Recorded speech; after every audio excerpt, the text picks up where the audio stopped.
Praise the Lord. ഈശോമിശിഹായ്ക്ക് സ്തുതിയായിരിക്കട്ടെ. എൻ്റെ പേര് സീനിയ. ഞങ്ങൾ ഫാമിലിയായിട്ട് UK-ലാണ്. കുടുംബമായിട്ട് ഇവിടെ വന്ന് ഈശോയ്ക്ക് നന്ദി പറയാൻ പരിശുദ്ധ അമ്മ വഴി ലഭിച്ച എല്ലാ അനുഗ്രഹങ്ങളെ ഓർത്ത് ഈശോയ്ക്ക് നന്ദി പറയുന്നു. ഞാൻ 2021 ആദ്യമായിട്ട് ഉടമ്പടി എടുക്കുന്നത്.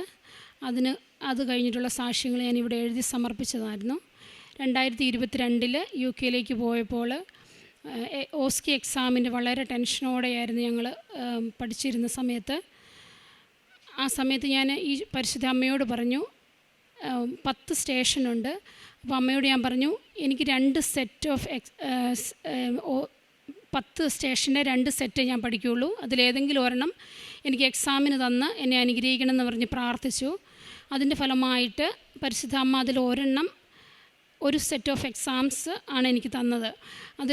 ആ 10 സ്റ്റേഷനിൽ തന്നെ ഒരു ക്വസ്റ്റ്യൻ ഞാൻ പഠിച്ചതല്ലായിരുന്നു വന്നത്. പക്ഷെ പരിശുദ്ധ അമ്മ ആ സമയത്ത് എന്നെ ഓർമ്മിപ്പിക്കുകയും ഞാൻ എപ്പോഴോ വായിച്ചത് അനുസരിച്ച് അതെഴുതി ഞാൻ അതിൽ ഫസ്റ്റ് അറ്റംപ്റ്റ് തന്നെ പാസ്സാവുകയും ചെയ്തു. അപ്പോൾ ഞാൻ പരിശുദ്ധ അമ്മയ്ക്ക് പ്രത്യേകം നന്ദി പറഞ്ഞു. ഞാൻ പഠിച്ച അതേ ക്വസ്റ്റ്യൻ തന്നെ വന്നിരുന്നെങ്കിൽ അത് ഞാൻ പഠിച്ചുകൊണ്ടാണല്ലോ ഞാൻ ജയിച്ചേ എന്ന് ഞാൻ വിചാരിച്ചേനേയും. പക്ഷേ പരിശുദ്ധ അമ്മയുടെ മെറിറ്റ് വഴിയായിട്ട് എനിക്ക് ആ എക്സാം പാസ്സാകുവാൻ പരിശുദ്ധ അമ്മ അനുഗ്രഹിച്ചു. അതുപോലെ ഞങ്ങൾ UK-യിൽ വീട് മേടിക്കാൻ നേരം ഒത്തിരി പ്രാർത്ഥിച്ചു, പരിശുദ്ധ അമ്മയോട് പ്രാർത്ഥിച്ചു, ഒത്തിരി ഒരുങ്ങി. അപ്പം ഞാൻ അമ്മയോട് പറഞ്ഞു, ഞങ്ങൾക്ക് ഡ്യൂട്ടിക്ക് നടന്നു പോകാവുന്ന ദൂരത്തിലൊരു വീട് എനിക്ക് തരണം. അതിൻ്റെ ഫലമായിട്ട് പരിശുദ്ധ അമ്മ 15 മിനിറ്റ് ഡ്യൂട്ടി സ്ഥലത്ത് നിന്ന് 15 മിനിറ്റ് നടന്ന് എനിക്കൊരു കൊന്ത ചൊല്ലി ഡ്യൂട്ടി സ്ഥലത്ത് എത്താനുള്ള ഒരു വീട് നൽകി അനുഗ്രഹിച്ചു. അപ്പോൾ എനിക്ക് അങ്ങോട്ടും ഇങ്ങോട്ടും കൂടെ 2 കൊന്ത ഡെയിലി ചെല്ലുവാൻ വേണ്ടി പരിശുദ്ധ അമ്മ പ്രത്യേകമായിട്ട് അനുഗ്രഹിച്ചു. അതുപോലെ തന്നെ ഞങ്ങളുടെ വിസ റിന്യൂ ചെയ്യാൻ വേണ്ടി 2025 ജൂലൈ 3 ഞങ്ങൾ റിന്യൂ ചെയ്യാൻ ആപ്ലിക്കേഷൻ ഇട്ടതാണ്. പക്ഷേ അത് IT ഇഷ്യൂ ആണെന്നും പറഞ്ഞ് 1 വർഷത്തോളമായിട്ട് അത് റിന്യൂ ചെയ്യുന്നില്ലായിരുന്നു. അവരോട് വിളിച്ച് ചോദിക്കുമ്പോഴെല്ലാം IT ഇഷ്യൂ ആണെന്ന് പറഞ്ഞുകൊണ്ടിരിക്കുമായിരുന്നു. പക്ഷെ ഞങ്ങൾ നാട്ടിലേക്ക് വരാൻ വേണ്ടി 2026 ജൂലൈ 10 ഞങ്ങൾ ടിക്കറ്റ് എടുക്കുകയും ചെയ്തു. അപ്പോൾ വിസ ഇല്ലാതെ ഞങ്ങൾക്ക് നാട്ടിലേക്ക് വരാൻ പറ്റത്തുമില്ല. അപ്പം ഞങ്ങൾ എല്ലാവരും ആകെ ഭയങ്കര സ്ട്രെസ് അടിച്ചിരിക്കുമായിരുന്നു. അപ്പം ഞങ്ങൾ വിസ ഇല്ലാണ്ട് ടിക്കറ്റ് എന്നാൽ ക്യാൻസൽ ചെയ്തേക്കാം എന്ന് വിചാരിച്ചുകൊണ്ടിരിക്കുന്ന സമയത്ത് ലാസ്റ്റ് അറ്റംപ്റ്റ് എന്ന് പറഞ്ഞ പോലെ 7 ദിവസം 7 പ്രാവശ്യം വിശ്വാസ പ്രമാണം ചൊല്ലി പ്രാർത്ഥിച്ചു. അതിൻ്റെ ഫലമായിട്ട് ജൂലൈ 1 2026 ജൂലൈ 1 ഞങ്ങൾക്ക് വിസ റിന്യൂ ചെയ്ത് കിട്ടിയത്. ഇതുകൂടാതെ നിരവധിയായ അനുഗ്രഹങ്ങൾ പരിശുദ്ധ അമ്മയുടെ മാധ്യസ്ഥം വഴിയായിട്ട് ഞങ്ങൾക്ക് കിട്ടിയിട്ടുണ്ട്.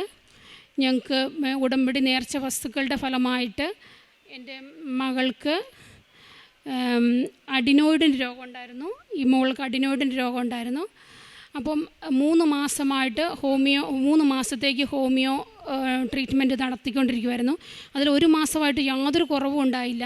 അപ്പം ഞാൻ ഹോമിയോ മരുന്ന് നിർത്തിയിട്ട് നേർച്ച വസ്തുക്കളായ ഉപ്പും തേനും തൈലവും മാത്രം ഉപയോഗിച്ചു. അതിൻ്റെ ഫലമായിട്ട് അവൾക്കത് കംപ്ലീറ്റ്ലി പോയി. അത് കഴിഞ്ഞ് ഞങ്ങളവിടെ സ്ലീപ്പ് സ്റ്റഡി നടത്തിയപ്പോൾ അവൾക്ക് ഒരു കുഴപ്പവും ഇല്ല എന്നുള്ള ഡോക്ടേഴ്സ് പറഞ്ഞിരിക്കുന്നത്. അതുകൂടാതെ ഒരുപാട് അനുഗ്രഹങ്ങൾ, ചെറുതും വലുതുമായിട്ട് ഒരുപാട് അനുഗ്രഹങ്ങൾ പരിശുദ്ധ അമ്മയുടെ മധ്യസ്ഥം വഴിയായിട്ട് ഞങ്ങൾക്ക് ലഭിച്ചിട്ടുണ്ട്. ഇതിനെല്ലാം പുറമെ ആത്മീയമായിട്ട് ഒരുപാട് വളരുവാൻ, വിശുദ്ധ കുർബാനയോട് ചേർന്ന് ജീവിക്കുവാൻ, വിശുദ്ധ കുർബാന ഓരോ വിശുദ്ധ കുർബാനയും ഓരോ അനുഭവമായി തീരുവാൻ പരിശുദ്ധ അമ്മ അനുഗ്രഹിച്ചു. ഞാൻ കുർബാന കൂടുമ്പോൾ പലപ്പോഴും എൻ്റെ കണ്ണുകൾ അറിയാതെ ഞാൻ നിറഞ്ഞൊഴുകും. അപ്പം മക്കൾ എൻ്റെ അടുത്ത് ചോദിക്കും, എന്തിനാണ് അമ്മ കരയുന്നതെന്ന്. ഞാൻ പറയും, അത് ഹോളി സ്പിരിറ്റിൻ്റെ അഭിഷേകമാണ്. അങ്ങനെ എനിക്ക് ഓരോ കുർബാനയ്ക്ക് പോകുമ്പോഴും ഞാൻ പ്രാർത്ഥിക്കും, ഇന്ന് എനിക്ക് അഭിഷേകം തരണേന്ന്.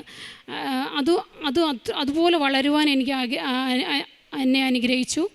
അതുപോലെ എല്ലാ ദിവസവും കുടുംബ പ്രാർത്ഥനയും കൊന്തയെല്ലാം മുടങ്ങാതെ ചെല്ലുന്നുണ്ട്. കാരുണ്യ പ്രവർത്തികളായിട്ട് ഞങ്ങൾ സാമ്പത്തികമായിട്ട് കുറച്ചുപേരെ സഹായിക്കുന്നുണ്ട്. പഠിക്കാൻ ബുദ്ധിമുട്ടുള്ള ആൾക്കാർക്ക് പൈസ കൊടുത്ത് അവരെ സഹായിക്കുന്നുണ്ട്. ചാരിറ്റി പ്രവർത്തനങ്ങൾ അവിടെയും ചെയ്യുന്നുണ്ട്, ഇവിടെയും ചെയ്യുന്നുണ്ട്. പിന്നെ പ്രേക്ഷിത പ്രവർത്തനമായിട്ട് അവിടെയുള്ള ആൾക്കാരിൽ പരിശുദ്ധ അമ്മയെക്കുറിച്ച് അവർക്ക് ഈശോയും പരിശുദ്ധ അമ്മയൊന്നും അറിയത്തില്ല. അവർ ക്രിസ്ത്യാനികൾ അല്ല. പക്ഷേ അമ്മയെക്കുറിച്ച് പറയാൻ എനിക്ക് അവസരം കിട്ടുന്ന സമയങ്ങളിലെല്ലാം ഈശോയും അമ്മയെക്കുറിച്ച് പറയാൻ ഞാൻ സമയം ഉപയോഗിക്കാറുണ്ട്. അവർക്ക് ഞാൻ എൻ്റെ അടുത്ത് അവരോട് കൂട്ടെല്ലാം കൂട്ടിയിട്ട് ഞാൻ കൊന്തയൊക്കെ കൊടുക്കാറുണ്ട് പരിശുദ്ധ അമ്മയെക്കുറിച്ച് പറഞ്ഞ്. ഇത്രയുമാണ് ഞങ്ങൾക്ക് ലഭിച്ച അനുഗ്രഹങ്ങൾ. എല്ലാ അനുഗ്രഹങ്ങൾക്കും പരിശുദ്ധ അമ്മയിലൂടെ ഈശോ തന്ന എല്ലാ അനുഗ്രഹങ്ങൾക്കും ഞങ്ങൾ കുടുംബമായിട്ട് നന്ദി പറയും. സങ്കീർത്തനങ്ങൾ 52-ാം അധ്യായം 9 മുതലുള്ള വാക്യങ്ങൾ. അങ്ങ് നൽകിയ അനുഗ്രഹങ്ങളെ പ്രതി ഞാൻ എന്നേക്കും അവിടുത്തോട് നന്ദി പറയും. അങ്ങയുടെ ഭക്തരുടെ മുമ്പിൽ ഞാൻ അങ്ങയുടെ നാമം പ്രകീർത്തിക്കും, എന്തെന്നാൽ അത് ശ്രേഷ്ഠമാണ്. പരിശുദ്ധ അമ്മയുടെ പ്രത്യക്ഷീകരണ സാക്ഷിയായിട്ട് സീനിയ മാത്യു ചെറുപുഴ തങ്ങളുടെ കുടുംബത്തിൻ്റെ ഉപസാക്ഷി നമുക്ക് മുമ്പിൽ പങ്കുവെക്കുകയായിരുന്നു. തൻ്റെ ഉടമ്പടി സാക്ഷ്യത്തിൽ നമുക്ക് പൂർണ്ണമായിട്ടും മനസ്സിലാക്കാണ്ട് സാധിക്കുക. ഓസ്കി എക്സാം പാസ്സാകുവാനും അതിൽ 10 സ്റ്റേഷനിൽ അതേ പ്രകാരം പരിശുദ്ധ അമ്മയോട് ചേർത്തുകൊണ്ട് 2 സെറ്റിൽ താൻ പഠിച്ചൊരു കാര്യം തന്നെ ചോദിക്കണമെന്ന തരത്തിലേക്ക് പ്രാർത്ഥിക്കുകയും അത് പരിശുദ്ധ അമ്മയുടെ അനുഗ്രഹത്താൽ ആ ഒരു എന്ത് വിഷയമാണോ പ്രാർത്ഥിച്ചത് അത് തന്നെ നൽകി എക്സാം എഴുതാനും അറ്റൻഡ് ചെയ്യുവാനായിട്ടും സാധിക്കുകയും ചെയ്തു.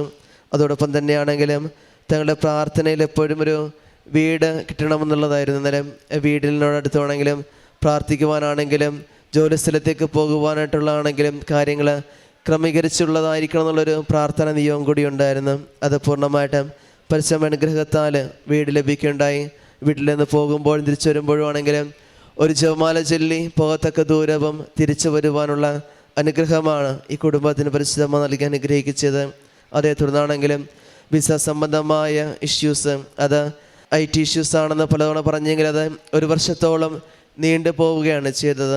എന്നാൽ പരിശുദ്ധമ്മയോട് ചേർന്നുകൊണ്ടുള്ള ഉടമ്പടി ചേർന്നുകൊണ്ട് പ്രാർത്ഥന മുമ്പോട്ട് പോകുമ്പോഴത്തേക്കും ഒത്തിരിയേറെ സങ്കടത്തിലൂടെയൊക്കെയാണ് കടന്നു പോയെങ്കിലും പരിശുദ്ധ അനുഗ്രഹത്താൽ 1 വർഷശേഷം അത് വിസ അവർക്ക് കിട്ടുകയും നാട്ടിലേക്ക് വരുവാനും പോകുവാനൊക്കെ സാധിച്ചത് പരിശുദ്ധ അനുഗ്രഹം തന്നെയാണ്. ഉടമ്പടി വസ്തുക്കളോട് ചേർന്നുകൊണ്ടുള്ള ഇവിടെ ജീവിതത്തിൽ പരിശുദ്ധമ്മ ഒരു അനുഗ്രഹത്തോടുകൂടി ഈ കുടുംബത്തിന് സംരക്ഷണം നൽകുന്നു എന്നുള്ളത് ഈ സാക്ഷ്യത്തിൽ നമുക്ക് മനസ്സിലാക്കുവാനായിട്ട് സാധിക്കുകയും ചെയ്യും. ഓരോ കുർബാന കൂടുമ്പോഴത്തേക്കുമാണെങ്കിലും അതനുഭവമായിട്ട് മാറുന്നത് അമ്മയുടെ കണ്ണുകളിൽ നിന്ന് മനസ്സിലാക്കുവാനായിട്ട് നമുക്ക് സാധിക്കുകയും ചെയ്യുന്നത് വാക്കുകൾ തന്നെ എല്ലാ കാര്യങ്ങളും പൂർണ്ണമായിട്ട് നമുക്കത് മനസ്സിലാക്കി തരികയും ചെയ്തു. ഇനി ഈ കുടുംബത്തെ പരിശുദ്ധ അമ്മയുടെ പ്രത്യക്ഷീകരണ സാക്ഷികളായിട്ട് ഈ കുടുംബത്തെ മാറ്റിയിട്ട് നമുക്ക് പ്രാർത്ഥിക്കാം. ഒപ്പം നമ്മളെയും പ്രത്യക്ഷീകരണ സാക്ഷികളായിട്ട് ഉയർത്തണമേ എന്ന് പ്രാർത്ഥിക്കുകയും ചെയ്യാം. അത്യപൂർവ ദൈവാനുഭവങ്ങൾ ഇനി നിങ്ങൾക്കും സ്വന്തം. ഈ യൂട്യൂബ് ചാനൽ ഇതുവരെ സബ്സ്ക്രൈബ് ചെയ്തിട്ടില്ലെങ്കിൽ ഇപ്പോൾ തന്നെ സബ്സ്ക്രൈബ് ചെയ്യുക. ഈ വീഡിയോ ഇപ്പോൾ തന്നെ നിങ്ങളുടെ സുഹൃത്തുക്കൾക്ക് ഷെയർ ചെയ്തുകൊണ്ട് കർത്താവിൻ്റെ പ്രേക്ഷിതരാകുക.